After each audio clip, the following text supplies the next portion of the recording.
All right, to begin, while the political arena waits to hear the results of Prime Minister Netanyahu's latest pre-indictment hearings, Avigdor Lieberman of the Israel Beitenu party is announcing a new solution for forming a coalition, and he's expected to reveal it on Thursday.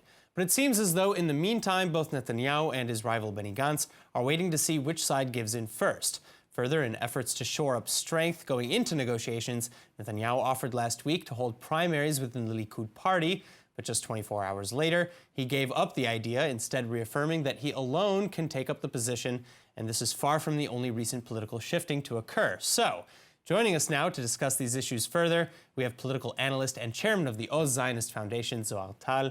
Zohar, thank you so much. Why do you think Netanyahu, let's start with the primaries, why do you think Netanyahu called and then rescinded that offer? Yeah, well, it was an idea. I don't think it is required by the, let's say, by the constitution of the Likud party to do that. And he thought that at this time he can either go to new primaries or have the Central Committee announce him as the only candidate.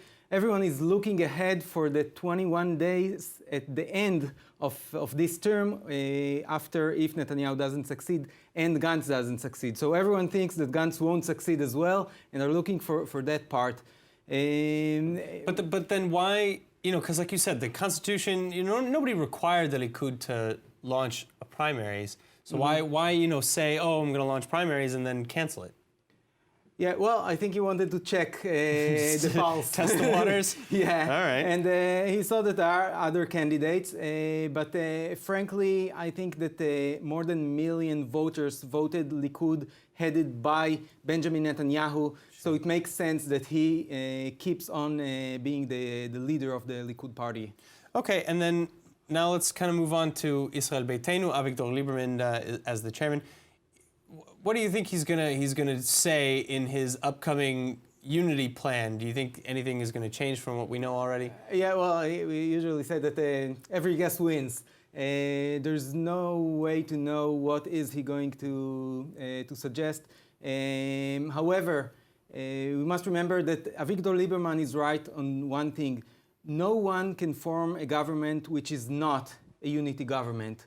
Now, he was a key player in getting us into this situation, and now he found himself in a situation in which he has no influence. For the last couple of weeks, he had no influence on the event. So I think that now he tries to regain control.